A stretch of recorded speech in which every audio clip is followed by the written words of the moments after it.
I drop my hospital badge on the kitchen counter, still wearing blue scrubs from my 12-hour shift. Every muscle aches, but Nina will be hungry. Freezer door open, I scan for something quick: chicken tenders, frozen vegetables, good enough. Nora, could you come in here? Dad's voice floats from the dining room, carrying that artificial calm that always precedes trouble. Just a minute. I slide the chicken into the microwave, punch in 3 minutes. Starting dinner for Nina. This can't wait. I'm Addo. The microwave hums as I shuffle toward the dining room, still in my compression socks. Mom and Dad sit at opposite ends of the rectangular oak table, a formal arrangement we normally reserve for Thanksgiving or when Pastor Miller visits. Papers spread between them, crisp white against the scarred wood. Nina's wheelchair is positioned at the fourth side. Dad's gray-flecked mustache twitches when I enter. Sit down. No greeting, no "how was your shift," just the command. I lower myself into the remaining chair, noting Mom's pinched expression and the way Nina studies her hands folded in her lap. "What's going on?" I ask, trying to ignore the dread pooling in my stomach. Dad slides a document toward me, his signet ring catching the overhead light. "Your mother and I are getting older. We need to formalize the arrangements for Nina's care." I scan the first page. Caregiver agreement stretches across the top in bold letters. Further down, responsible party, Nora Ann Reed. I don't understand. "It's simple," Mom says, voice soft but unyielding. "You'll cash out your $401 to create a care fund for Nina. Then you'll contribute $2,000 monthly toward her ongoing expenses." The room tilts slightly. $2,000? Every month? Dad leans forward, fingers steepled. "You make 70 grand as a nurse. That's over 4,000 a month. We're only asking for half." "But my student loans, my rent?" "Don't hide behind student loans." Mom cuts in, suddenly sharp. "You've got 60 grand in your 401. Cash it out, you'll get at least 40,000 after taxes." My hands start trembling. I press them flat against the table, fighting the nausea climbing my throat. This seems very sudden. "Bae." "Nothing sudden about it," Dad says. "You've been responsible for your sister since the accident. Now we're just putting it in writing." I stare at the papers. My name repeated throughout. Responsible party. Financial obligations. Legally binding. My vision blurs around the edges as I try to process what's happening. "Sign today, and we can file the paperwork tomorrow," Dad adds, pushing a pen toward me. Memory flashes. 16-year-old me sitting on Nina's hospital bed, braiding her hair while machines beep around us. "I'll always take care of you." "I promise then," voice breaking. "This is all my fault, but I'll fix it somehow." Nina's eyes catch mine across the table now, then slide away. She hasn't spoken a word. Why is this all on me? The question comes out smaller than intended. "We're all family." Dad's face hardens. "Because you're the reason she's in that wheelchair." The familiar knife of guilt twists deeper, but beneath it stirs something new, a question I've never allowed myself to voice. 11 years of this, and now you want it in writing?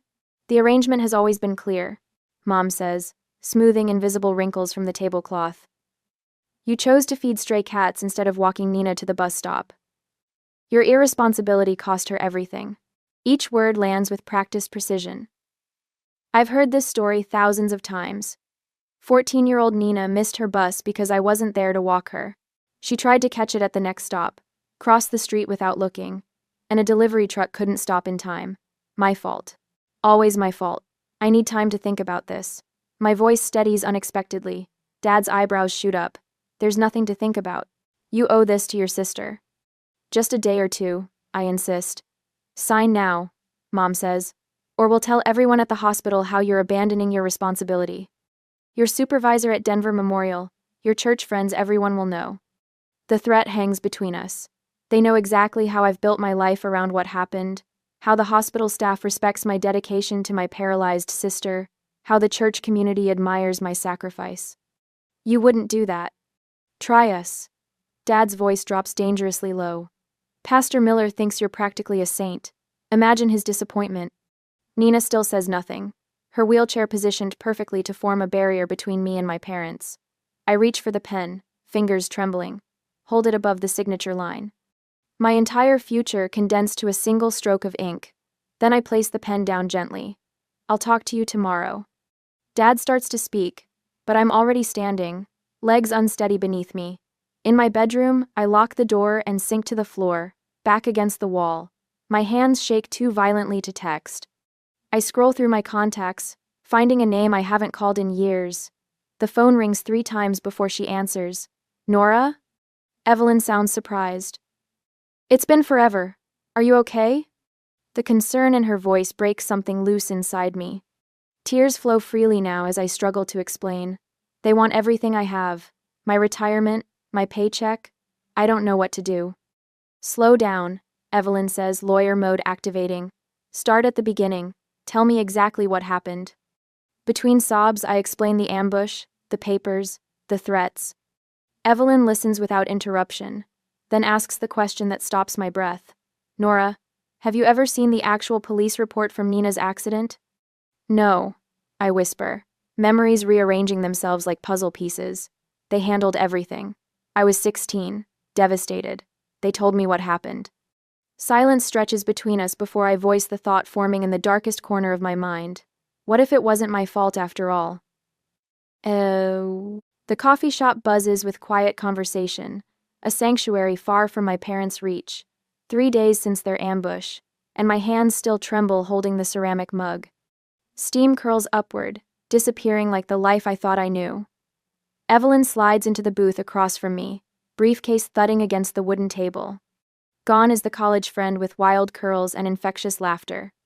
This Evelyn wears a tailored charcoal suit, hair pulled back in a sleek ponytail, eyes sharp with purpose. You look terrible, she says, no cushioning. That's the Evelyn I remember. 12-hour shifts plus avoiding my family will do that. I attempt a smile that feels more like a grimace. Haven't been back to the house except to sleep since, you know. She unlatches her briefcase with twin clicks. I found the police report. The words hang between us like a physical thing. I stare at the manila folder she places on the table, its edges crisp and official, containing either my imprisonment or my freedom. How bad is it? My voice comes out small, childlike. Evelyn doesn't answer immediately. Instead, she opens the folder, turns it to face me. Read it yourself. The black type blurs before my eyes. Location of accident: Westridge Road in Maple, 3.8 miles from our neighborhood. Time: 3:42 p.m. Vehicle involved: 1998 Honda motorcycle. Driver: Jason Miller, age 17. Passenger: Nina Reed, age 14. This can't be right. I flip through the pages, scanning witness statements. This says she was on a motorcycle with some boy, miles from where I fed the cats. Keep reading. Evelyn's voice remains steady. Witness testimony jumps out at me. Female passenger was laughing, arms wrapped around driver's waist. Motorcycle attempted to beat yellow light. Delivery truck had green signal when collision occurred, but they told me she missed her bus because I wasn't there. That she was trying to catch it at the next stop when my throat closes around the words. They lied, Nora. Evelyn's fingers cover mine, warm and solid. They lied about everything. The coffee shop walls seem to tilt and sway. 11 years of guilt. 11 years of sacrificed dreams, of working double shifts, of apologizing with every breath for a crime I never committed. Nina was joyriding with her secret boyfriend. Evelyn continues, voice low. Jason Miller, captain of the JV basketball team. Your parents forbade her from seeing him, remember? Too old, too wild. Memories resurface, Nina whispering on the phone late at night, mysterious text messages, sudden interest in basketball games. Details I'd forgotten, buried under years of atonement. Multiple witnesses confirmed it. Evelyn flips to another page. Nina skipped the bus entirely that day to meet Jason. They were heading to the lake when they ran the light. My stomach heaves. I bolt for the bathroom, barely making it before emptying my breakfast into the toilet. Cold sweat beads on my forehead as I rinse my mouth, staring at my reflection hollow-eyed, pale, a ghost formed of other people's lies. When I return, Evelyn has ordered me fresh tea. The police report waits, inexorable as Judgment Day. The hospital records, I whisper, lowering myself carefully into the booth, the ones I wasn't allowed to see because I was too emotional. They knew from the beginning, didn't they? Evelyn nods, her lawyer face on. I spoke with the nurse who was there when Nina was brought in. Your parents immediately started constructing the narrative. Right there in the trauma room, while doctors were working on Nina, Your father was already saying you were responsible. The betrayal carves through me, a physical pain radiating from my chest outward. Why would they do this to me? Money, initially, then control. Evelyn pulls out more documents. Your grandmother left you $20,000 when she died, remember? 3 months after Nina's accident, your parents borrowed it for emergency medical expenses, but Nina's care was covered by insurance. Another memory surfaces signing papers while crying in Nina's hospital room, Dad's hand heavy on my shoulder. For your sister's future, he'd said. They made me delay college. My voice sounds distant, foreign. Said Nina needed me at home for her recovery. I took night classes while working days, watching her between shifts. They were, and your nursing degree? Who chose that career path? The question hits like a slap. Mom said it made sense, that I'd be better equipped to care for Nina. Yet nurses make significantly less than the engineering career you originally planned. Evelyn slides another document forward. Your starting salary would have been nearly double what you make now. My mind races, recalculating 11 years of manipulation. The guilt trips when I mentioned moving out. The constant reminders about my responsibility. Nina's occasional tearful apologies that never made sense until now. They've been planning this formal agreement for months. I realized aloud. That's why they kept asking about my 401. Evelyn nods. Without this document, they have no legal basis for their demands. They're scared, Nora. Of what? Losing their cash cow? Bitterness rises like bile. That's part of it. Evelyn hesitates. I did some digging. Your parents are underwater financially, second mortgage, credit card debt, medical bills not covered by insurance. Your father lost his job 6 months ago. The revelation should soften my anger, but instead it hardens into something cold and precise. He never told me. All those church fundraisers, the respect he commands in the community, it's a facade. People do desperate things when they're afraid. Evelyn says. Your mother had an emotional breakdown at the church fundraiser last month. Pastor Miller thought it was about Nina's condition, but it was financial pressure. The pieces click together with terrible clarity. And Nina? Did she know? She had to, Evelyn confirms gently. She was 14, not 4. She remembers the accident. The betrayal from my sister cuts deepest of all. 11 years of silent complicity while watching me sacrifice everything. They're not cartoon villains, Evelyn cautions, reading my expression. They're genuinely scared of losing their home, unable to fund Nina's therapies without your income. Your mother truly believes Nina's future depends on your sacrifice. That doesn't make it right. My voice hardens. No, it doesn't. Evelyn closes the folder with finality. The good news is they have no case. The statute of limitations expired years ago. Even if Nina's accident had been your fault, which it absolutely wasn't, they have no legal standing to demand ongoing support. For the first time in days, I feel something like hope stirring. So what do? We gather more evidence. The police report is just the beginning. Evelyn ticks off points on her fingers. We need witness statements, Nina's ex, boyfriend's testimony, your Aunt Laura who overheard your parents at the hospital. Jason Miller still lives in Denver. I recall suddenly. He coaches basketball at Westridge High. Perfect. And I know someone else who can help. Evelyn pulls out her phone. Marcus Bennett, investigative journalist specializing in family frauds. He broke that story last year about the couple who faked their child's illness for donations. The magnitude of what we're planning finally hits me. This will destroy my family. Evelyn's gaze softens slightly. Your family destroyed itself the moment they decided to sacrifice your future for their convenience. But this isn't about revenge, Nora. It's about freedom, yours and Nina's. I stare at the police report, at the truth concealed for 11 years. Will Nina hate me for this? She might initially. Change is terrifying, especially for someone dependent on others. Evelyn reaches across the table, her hand warm over mine. But you don't have to face this alone anymore. You have me, Marcus, your aunt. People who want the truth. For the first time in 11 years, the weight on my shoulders lightens incrementally. The path ahead remains daunting, but no longer impossible. Okay, I say, straightening my spine. Let's do this. As we gather the documents, planning our next steps, I picture 16-year-old me sobbing at Nina's bedside, promising eternal care for a crime I never committed. That girl deserves justice as much as the woman I've become deserves freedom. We have the truth now. And truth, once uncovered, cannot be buried again.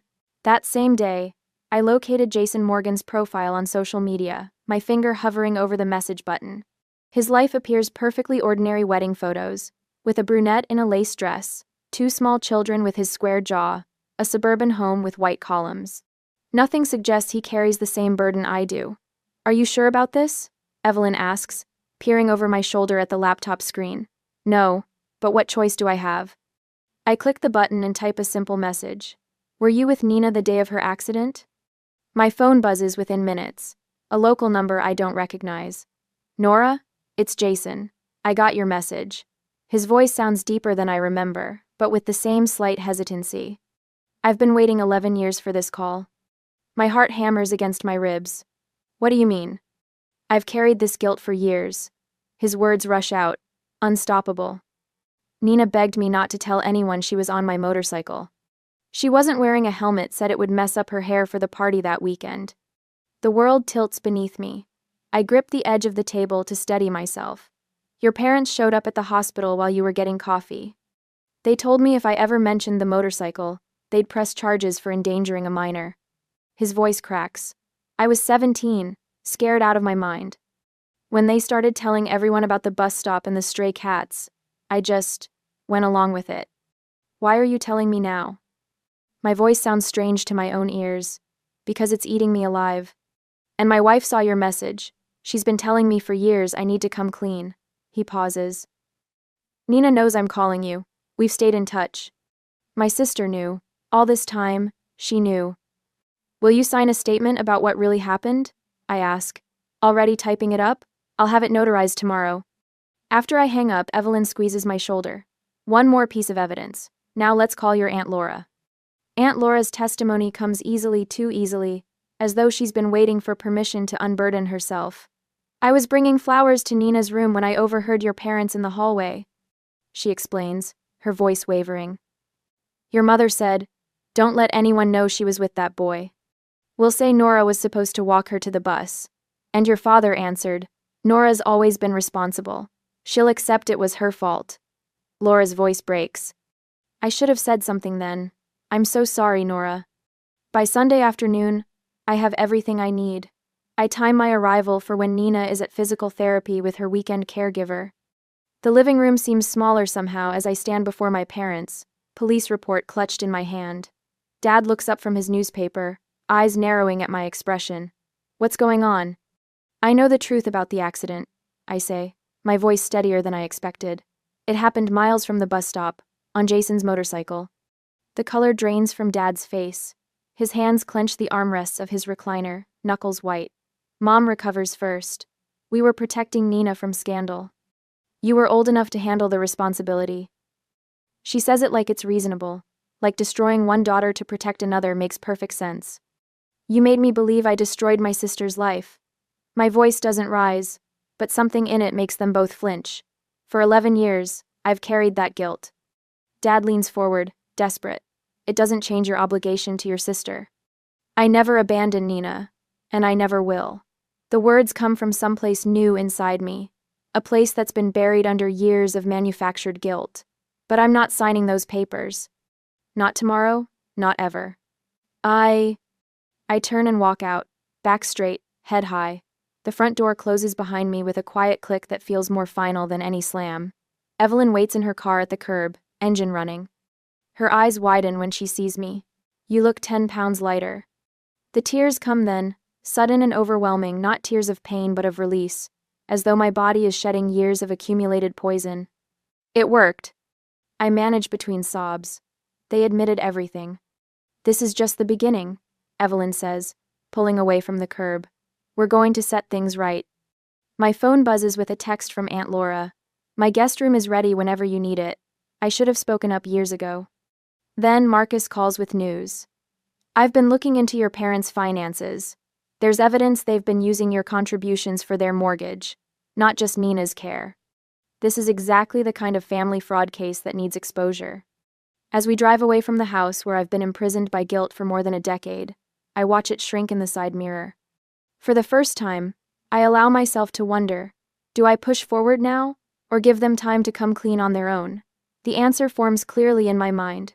No more time. No more lies. I need to talk to Nina when she gets home from therapy. My sister needs to know that I've discovered the truth, and that I don't blame her for staying silent all these years. We've both been victims in different ways. It's time for us both to be free. On Monday morning, I take a sip of cold coffee, grimacing at the bitter taste as I stare at the whiteboard in Evelyn's office. The timeline stretches across the entire wall, 11 years of manipulation mapped out in neat blue marker. Each sticky note represents a moment when my parents leveraged my guilt to extract money, time, or emotional support. We need to anticipate their next move, Evelyn says, capping her marker. Her crisp pantsuit and steady voice ground me as I try to process the magnitude of what we're uncovering. They won't just roll over now that you've confronted them with the police report. The fluorescent lights hum overhead as I nod, forcing myself to look at the board with clinical detachment. My nursing training kicks in, assess the situation, identify risks, develop a plan of action. Martin always counterattacks when cornered. I say, pointing to incidents in 2018 and 2021. Here, when I questioned why my inheritance from Grandma went to Nina's treatments, he told Pastor Miller I was becoming bitter about my Christian duty. And here, when I tried to move to my own apartment, he claimed Nina had a medical setback that required round-the-clock care. Marcus enters with a stack of manila folders, setting them on the conference table with a solid thump. His investigative journalist instincts have proven invaluable over the past week. You were right about the financial angle, he says, opening the top folder. I tracked your contributions against Nina's medical expenses for the past 5 years. Less than 40% of what you gave them actually went to her care. Number 9. My stomach tightens as I scan the spreadsheets. Where did the rest go? Mortgage payments, credit card bills, a fishing boat purchased 3 years ago. Marcus taps a highlighted section. And this is interesting, they've been making payments to a vacation timeshare in Florida since 2020. The betrayal stings fresh, but I push the emotion away. This isn't about hurt feelings anymore. It's about systematic fraud. We're building this case exactly like we would for a patient safety investigation. I tell them, falling back on familiar professional territory, documentation, pattern recognition, witness statements. Evelyn nods approvingly. That's exactly right. Emotional confrontations won't work with manipulators this skilled. We need to dismantle their control systematically. Over the next few hours, we organize our evidence with military precision. Jason's written account of the accident, and the threats my parents made afterward. Financial records showing the pattern of misappropriation. Medical records revealing treatments that were billed but never happened. I feel a strange calm settling over me as we work. For years, I've approached my family situation with guilt and fear. Now I'm analyzing it with the same clear-eyed focus I bring to complicated patient cases. Marcus taps his pen against the table. The insurance angle is particularly concerning. There are several claims filed for Nina's equipment that never materialized. That crosses into potential fraud territory. I've spoken with 3 of your colleagues at Denver Memorial, Evelyn adds. They've provided statements about your exhaustion from carrying this double burden. Dr. Harriman was particularly supportive, said he's watched you fall asleep, standing up during 12-hour shifts after being up all night with Nina. The office phone rings, startling us. Evelyn answers, her expression shifting as she listens. Yes, she's here. I see. We'll review it immediately. She hangs up and turns to me. Your parents have hired Patricia Lambert. The family support attorney? Marcus frowns. That's a serious escalation. Evelyn nods grimly. My assistant just received a formal demand letter. They're citing moral obligation and threatening to petition for guardianship of Nina if you don't comply with their financial demands. My hands begin to shake, the first crack in my professional detachment. Patricia Lambert has a reputation for aggressive litigation in family support cases. The thought of a legal battle sends panic coursing through me. Can they do that? Take guardianship of Nina? No, Evelyn says firmly. But they're counting on your fear to make you fold. Legal fees alone could drain what savings you have left. Marcus studies my face. You okay? I take a deep breath, steadying myself. The initial shock recedes, replaced by a surprising clarity. They're trying to scare me because they know I have the truth. I look between my allies, determination hardening inside me. How far are they willing to go to maintain this lie? The answer hangs unspoken in the air between us. My parents have spent 11 years constructing an elaborate deception. They've manipulated our entire community. They've stolen my money, my time, my peace. They won't surrender easily, but neither will I. 3 days after gathering more evidence, I spread the documents across Evelyn's polished mahogany conference table, each piece of evidence meticulously labeled and organized in chronological order. The police report sits at the center, its official letterhead a stark reminder of the truth I was never allowed to see. "This is everything?" Evelyn asks, reviewing our preparation checklist. "Every scrap of evidence from the last 11 years.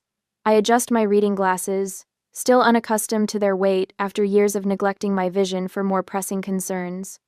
These are the new documents, plus the old ones that we found, including Jason's sworn statement about the motorcycle accident, Nina's medical records showing treatments that never happened, and bank statements tracking where my money actually went." Marcus enters with a thick manila folder. His investigative journalist precision has proven invaluable over these weeks of preparation. "I found something." He places a document on the table. "Your parents applied for a second mortgage 6 months ago, using your signature." My stomach clenches. I never signed anything. "Exactly." He points to the signature line. "It's a forgery. The bank's forensic document examiner confirmed it yesterday." Evelyn nods, adding the document to our evidence binder. This moves beyond emotional manipulation into criminal territory. I study the forged signature, recognizing Dad's distinctive pressure points. Even his forgeries bear the imprint of his controlling nature. "I've filed the restraining order against your parents." Evelyn continues. "That should prevent further harassment while we complete our preparations." The whiteboard behind her displays our timeline: 11 years of systematic manipulation, reduced to bullet points and arrows. Something about seeing it visualized this way strips away the emotional haze that clouded my judgment for so long. Nina's medical records were the final piece, I say, tapping a folder containing documents from 3 different specialists.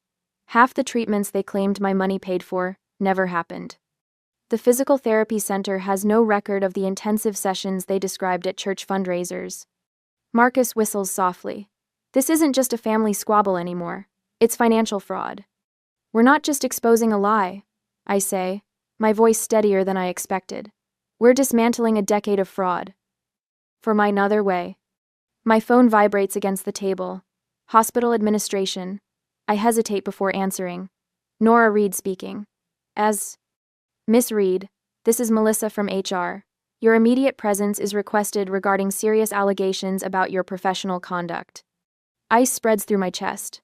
"What allegations?" "Your father called our ethics hotline this morning. He claims you've been stealing prescription medications to sell for personal profit." The accusation steals my breath. I place the phone on speaker so Evelyn and Marcus can hear.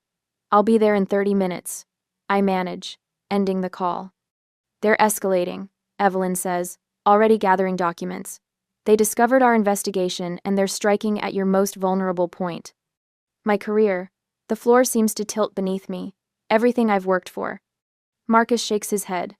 "It's a desperate move. They're hoping you'll back down to protect your reputation." I need to address this immediately.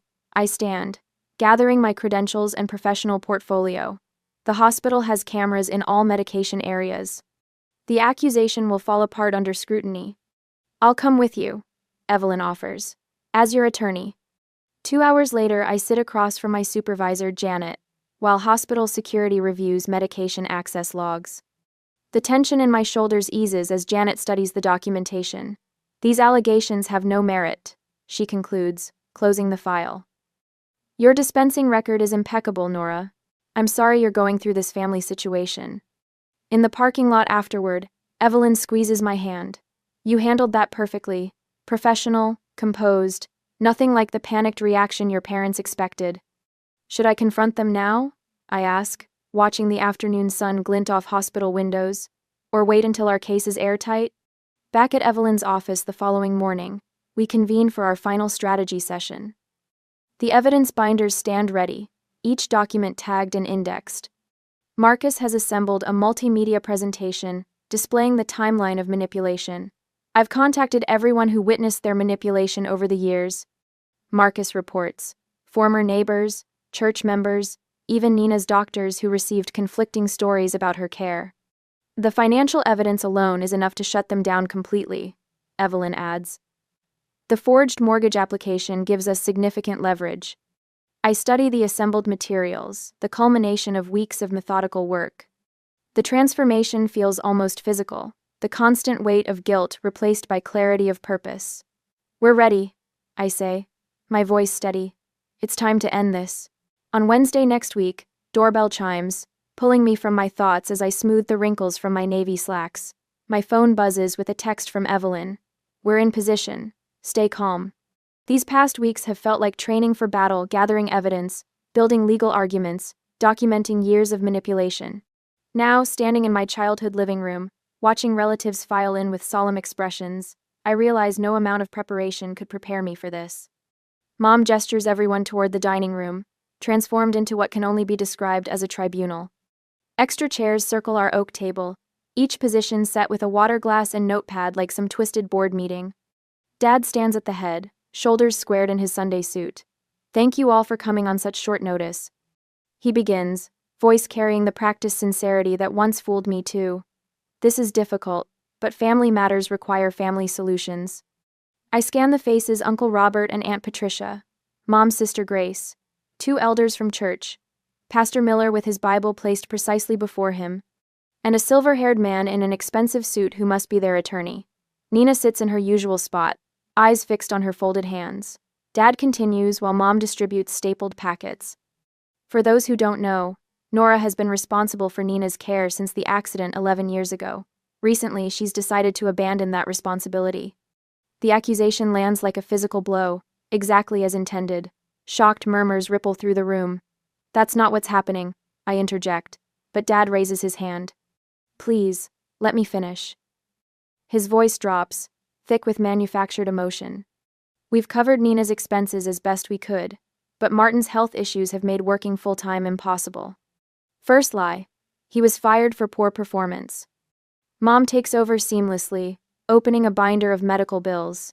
These are just from the past 6 months. Without Nora's contribution, Nina's physical therapy will stop entirely. Second lie, insurance covers most of those therapies. Nora makes $70,000 a year as a nurse. Dad adds, eyes glistening with tears that appear on command. We're only asking for $2,000 monthly. She has retirement savings she could access for the initial care fund. Uncle Robert turns to me, confusion and disappointment etched across his face. How could you do this to your sister? The room feels suddenly airless, walls closing in as each relative absorbs the carefully crafted narrative. Pastor Miller clears his throat, his expression grave. Perhaps Christian mediation would help resolve this. Nora, your sister needs you. Surely we can come to an arrangement that honors your family obligations? The attorney slides papers toward the empty space before me. I've drawn up a simple caregiver agreement. Once signed, we can ensure Nina's needs are met properly. Every eye turns expectantly toward me. This is exactly what they wanted. Public pressure, moral judgment, the weight of community expectation forcing my compliance. Nina remains silent, her continued muteness interpreted as confirmation of their story. My phone vibrates again in my pocket, the signal we arranged. I rise slowly, surprising myself with how steady my voice sounds. Before anyone signs anything, I'd like to introduce someone. On cue, the doorbell rings. Mom frowns, clearly annoyed at the interruption of their perfectly orchestrated intervention. Who could that be? She asks, suspicion edging her tone. My attorney. I answer simply, watching her face pale. And a journalist who's been helping me investigate what really happened 11 years ago. Dad's hand tightens around his pen. This is a private family matter. It stopped being private when you invited the church elders and your lawyer. I walk to the front door without waiting for permission. Evelyn enters first, every inch the professional in her charcoal suit, followed by Marcus with his recorder and press credentials visible.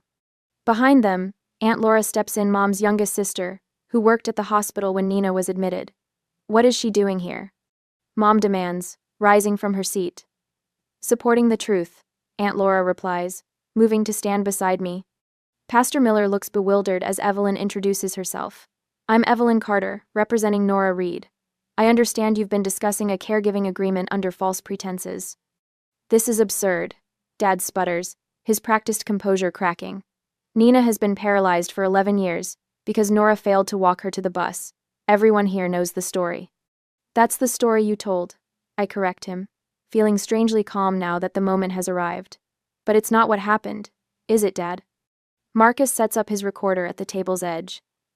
Martin and Diane Reed, I'm Marcus Bennett with the Denver Chronicle. I've been investigating your financial arrangements regarding your daughter's care. Mom's face contorts with fury.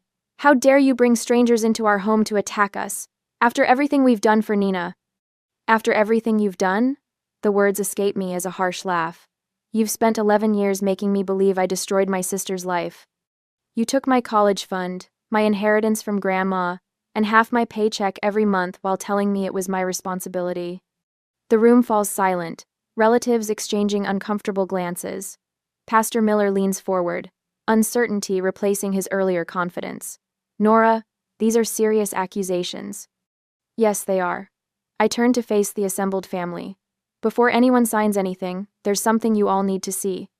Evelyn opens her briefcase, removing manila folders for each person present. I catch Nina's eye across the table, seeing fear, and something else, perhaps relief. Nina, I say softly, after 11 years, don't you think it's time for the truth? Tears fill her eyes as she looks up, her fingers white-knuckled around the wheels of her chair. The folder before her contains what the others don't, photographs of her with Jason on his motorcycle, taken the morning of the accident. I've carried this for so long, she whispers, barely audible. Evelyn places the final folder in front of Pastor Miller. The police report, witness statements, and financial records documenting 11 years of systematic fraud. The accident happened 3.8 miles from the bus stop, on a motorcycle with Nina's boyfriend against her parents' rules. Uncle Robert opens his folder, color draining from his face as he scans the documents. This says the accident had nothing to do with missing the bus. Nothing whatsoever, I confirm, watching my parents' carefully constructed world begin to crumble. They lied to everyone, including me, from the moment Nina arrived at the hospital. Aunt Laura speaks up, her voice trembling slightly. I was there that day. I overheard Martin telling Diane to make sure no one knew Nina was with that boy on the motorcycle. They created the bus stop story before Nina even went into surgery. Pastor Miller turns to my father, shock evident in his expression. Is this true, Martin? The silence stretches, thick and suffocating, as the assembled family members turn to my parents, waiting for a denial that doesn't come. My mother's lips press into a thin, bloodless line. My father's jaw works soundlessly, his carefully constructed persona shattering under the weight of documented truth. Nina's voice breaks the silence, small but growing stronger with each word. I skipped the bus to ride with Jason. Mom and Dad always said Nora would be blamed because she was supposed to be watching me. Her eyes meet mine across the table. I let them do this to you. For 11 years, I stayed silent. The tears I've been holding back threatened to fall, but I blink them away. This isn't over yet. I'm sorry, Nina. I reach toward her, not quite touching. I would have helped you anyway. You never needed to lie. We all need to review these documents carefully, Pastor Miller says, his earlier certainty replaced by grave concern. Marcus steps forward, recorder in hand. I'd like to ask a few questions about the church fund that was established for Nina's treatments. The atmosphere in the room shifts palpably, fear giving way to the first stirrings of accountability. My parents, once so confident in their manipulation, now sit frozen as their elaborate construction begins its inevitable collapse. I remain standing, supported by allies who helped me uncover the truth, finally ready for whatever comes next. I stayed quiet out of shame. Nina bursts into tears, her tears streaming freely now. I begged Jason not to tell anyone. I was 14 and scared of getting in trouble. Her hands grip the wheels of her chair as she moves closer to the center of the room. When Mom and Dad blamed Nora, I was too terrified to contradict them. And then it just continued, year after year. Her voice breaks. I let you carry this burden for 11 years. I'm sorry. The transformation in the room is immediate and complete. Uncle Robert's face hardens as he looks at my father. Aunt Sarah moves to sit beside me, her hand finding mine. Pastor Miller closes his Bible with a soft thud. This betrayal goes against everything our community stands for. Pastor Miller says, standing to face my parents, "You've manipulated not only your daughters but our entire church family. Church elder Mr. Peterson rises from his seat. The church fund was meant for Nina's treatments, not your mortgage. My parents shrink into themselves as the room turns against them. The power that once allowed them to control my life through guilt and manipulation evaporates in minutes. Marcus captures everything on his recorder. I have everything I need for a comprehensive story about family fraud. He says quietly to me, I never abandoned you, Nina, I say, moving to kneel beside her wheelchair. I just couldn't live with the lies anymore. Nina reaches for my hand, gripping it tightly. I knew it was wrong but was too scared to speak up. Can you ever forgive me? I pull her into a hug, feeling her shoulders shake with sobs. There's nothing to forgive. We were both victims here. Elder Peterson clears his throat. The church board will need to investigate the potential misuse of donated funds. Evelyn steps forward. And I should clarify for everyone present, Nora has no legal obligation to provide financial support for Nina, and never did. Pastor Miller nods solemnly. Moving forward, the church will ensure proper oversight of any support for Nina's care. My parents stand together, isolated in a room full of people who now see them clearly for the first time. Mom reaches for her purse, Dad for his keys, silent acknowledgement of their defeat. I think we're done here, Dad says flatly. No one stops them as they move toward the door. No one offers goodbyes. As the door closes behind them, I remain beside Nina, our hands still clasped together. The weight of 11 years lifts from my shoulders, leaving me lighter than I've felt since I was 16 years old. In the silence that follows their departure, Nina squeezes my hand. What happens now? She whispers. I look around at the people who stood with me today, Evelyn with her legal brilliance, Marcus with his investigative skills, Aunt Laura with her belated but crucial truth, Pastor Miller with his moral clarity. Now, I tell her, we start over. With the truth. The sunlight streaming through the window catches Nina's tears, but for the first time in 11 years, they shine not with guilt or shame, but with hope. 3 weeks after the confrontation, I unlock the door to Nina's new apartment, pushing it wide as she wheels herself across the threshold. Sunlight streams through uncovered windows, painting golden rectangles on the hardwood floors.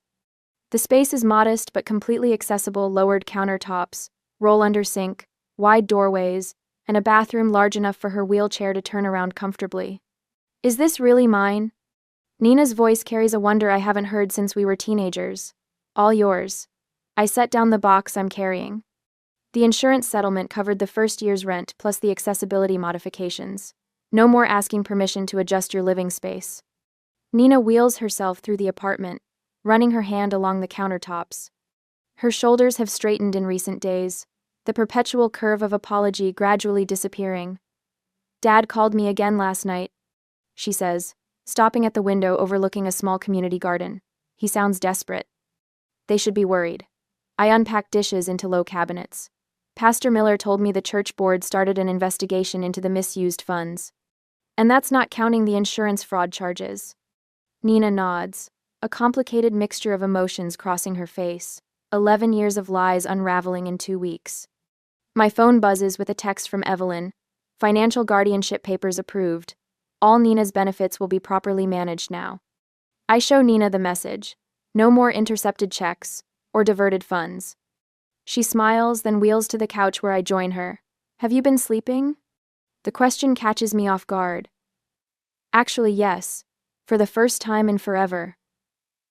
Last night I slept 8 uninterrupted hours without guilt-laden dreams of Nina falling or crying out for help. How about you? I keep waking up thinking I need to call them, then remembering I don't have to report to anyone anymore. She adjusts her position. Yesterday I applied for those disability benefits they always said I wouldn't qualify for. The ones they told you required my support to receive? Exactly those. She laughs, a sound I'd almost forgotten. Turns out I've been eligible for a decade. I open another box marked kitchen and begin sorting through utensils. I enrolled in the nurse practitioner program. Nina's eyes widen. The one you've talked about for years? Starting next semester. Without $2,000 leaving my account every month, I can actually afford tuition and a small apartment near campus. The golden afternoon light shifts as we continue unpacking. 3 nurses from my unit arrive with dinner and more boxes. Marcia, the charge nurse, who has watched me stumble through exhausted shifts for years, hugs me fiercely. We've started a rotating schedule to help Nina with anything she needs while you're in class, she says. The entire unit signed up. Nina accepts their embrace with tears in her eyes. I never knew how many people cared. After they leave, we sit together on her new patio as evening settles around us. Crickets chirp from the community garden below. Nina's apartment feels nothing like our parents' house. No heaviness, no walking on eggshells, no constant reminders of obligation. For years I thought caring meant carrying everyone's burdens. I say, watching a hummingbird dart among the potted flowers Marcia brought. Now I see it means helping people stand on their own. Nina reaches for my hand. I should have told you the truth years ago. We were both trapped in different ways.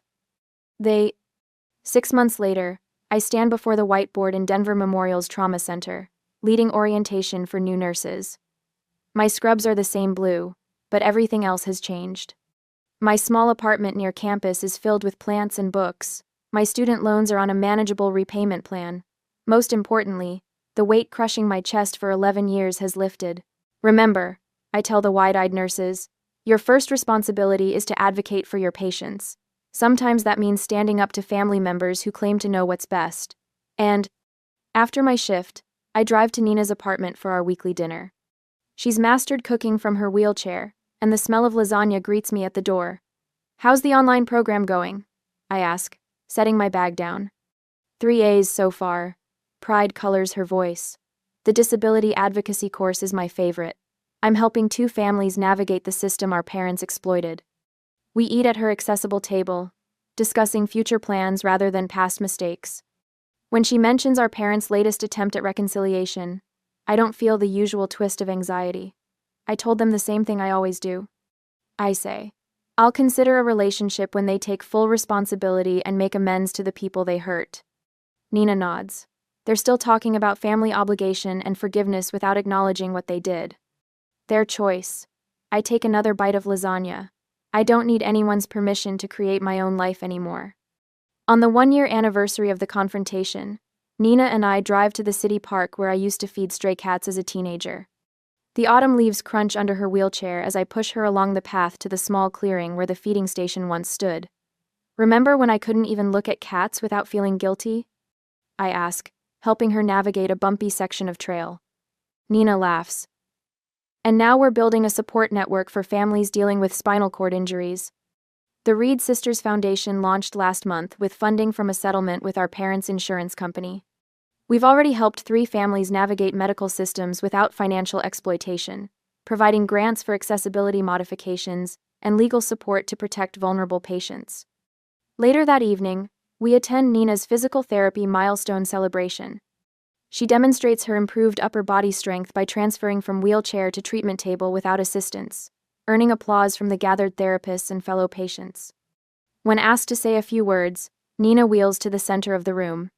The heaviest burden wasn't my paralysis, she tells the group, her voice steady and clear. It was the lies. Watching her speak with such confidence, I feel a sense of completion. The truth hasn't just set us free, it's shown us who was really there for us all along. Not the parents who claimed exclusive rights to our loyalty, but the community that rallied around us when we finally spoke our truth. As we leave the celebration, Nina asks, do you ever wonder what would have happened if Evelyn hadn't asked about the police report? I consider this as we head toward the car. I think the truth would have found its way out eventually. It was too big to stay buried forever. What would you do if you discovered a family member had been lying to you for years? Would you confront them directly or gather evidence first?